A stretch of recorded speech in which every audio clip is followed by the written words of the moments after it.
بسم اللہ الرحمن الرحیم۔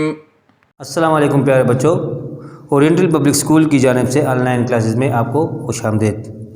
بچوں، جیسا کہ پچھلی ویڈیو میں ہم نے سبق نعت کی پڑھائی کی تھی اور مشق میں سے ایک دو کوشچن کیے تھے، آج ہم مزید کوشچن اس کے کریں گے، ٹھیک ہے؟ آپ آ جائیں پیج نمبر 8 پہ، پیج نمبر 8، کون سا پیج؟ پیج نمبر 8 پہ آ جائیں، ٹھیک ہے بچوں؟ پیج نمبر 8 پہ یہاں پہ آپ کو کچھ الفاظ دیے ہیں اور ان کو لکھنے کی ترتیب بھی بتائی ہے کہ کس طرح سے آپ لوگوں نے لکھنے ہیں۔ جس طرح یہاں پہ اوپر الف، بے اور زیر و کاف یہ ان کا لکھا ہوا ہے، ان میں آپ کو تیر کے نشان بھی بنائے ہیں کہ آپ نے کہاں سے شروع کرنا ہے اور کس طرف لے کے جانا ہے، ٹھیک ہے بچوں؟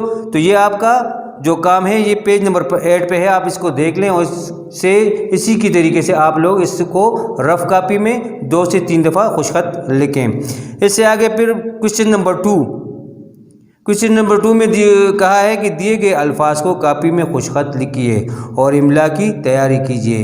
یہاں پہ آپ لوگوں کو کچھ الفاظ دیے گئے ہیں پیج نمبر 2 جو آپ کے بک میں ہیں، آپ لوگوں نے یہ الفاظ جو ہیں اپنی رف کاپی میں 4 سے 5 دفعہ خوش خط لکھنے ہیں اور واٹس ایپ کے ذریعے ہمارے ساتھ شیئر کرنے ہیں، ٹھیک ہے؟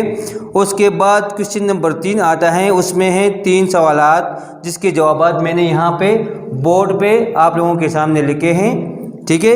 تو آئیے پہلے اس کو پڑھتے ہیں کہ اس کے سوالات کے جوابات کیا ہیں، ٹھیک ہے؟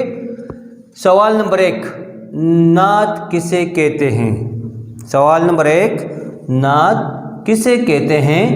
جواب: جس نظم میں حضرت محمد صلی اللہ علیہ وآلہ وسلم کی تعریف بیان کی جائے اسے نعت کہتے ہیں۔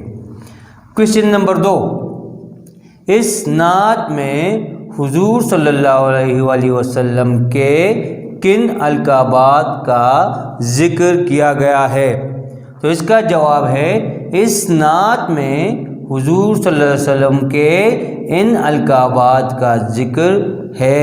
رسول ہاشمی، رسول ہاشمی، جیسے میں نے آپ کو بتایا تھا کہ ہاشم حضور صلی اللہ علیہ وسلم کے پردادا کا نام تھا، تو ان کے قبیلے کا نام بھی بنو ہاشم تھا، پھر تو اس کو رسول ہاشمی اسی وجہ سے کہا گیا ہے۔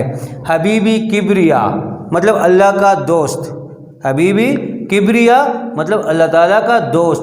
شمس الدحا، شمس الدحا مطلب سورج، روشن سورج۔ بدر الدجا، بدر الدجا مطلب اندھیری رات میں روشنی کرنے والا۔ کوشچن نمبر 3، شاعر نے حضرت محمد صلی اللہ علیہ وآلہ وسلم کی اپنی امت کو کون سی 2 اچھی عادات کی تعلیم دینے کا ذکر کیا ہے؟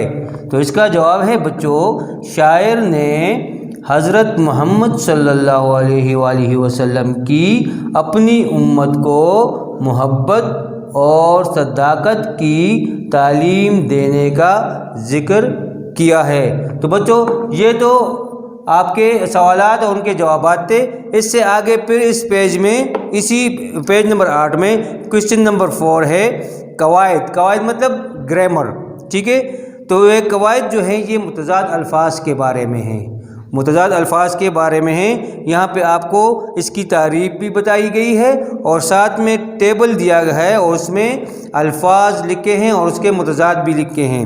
تو یہ الفاظ متضاد آپ لوگوں نے یاد کرنے ہیں اور اس کو اپنی نیٹ کاپی میں اسی طرح جس طرح پورا لکھا ہوا ہے قواعد متضاد الفاظ، پورا اس کا تعریف، یہ سیم اسی طرح آپ نے اپنی نوٹ بک میں لکھنا ہے اور اسی طرح کا ٹیبل بنا کے الفاظ اور اس کے متضاد ایک دوسرے کے سامنے لکھنے ہیں۔ اپنا خیال رکھیے گا بچوں، اور ہمارے ساتھ واٹس ایپ کے ذریعے اپنا ہوم ورک شیئر کریں تاکہ اس میں اگر کوئی غلطی ہو تو ہم اس کو ٹھیک کر سکیں۔ اللہ حافظ۔ اللهم انفعنا بما علمتنا وعلمنا ما ينفعنا وزدنا علما۔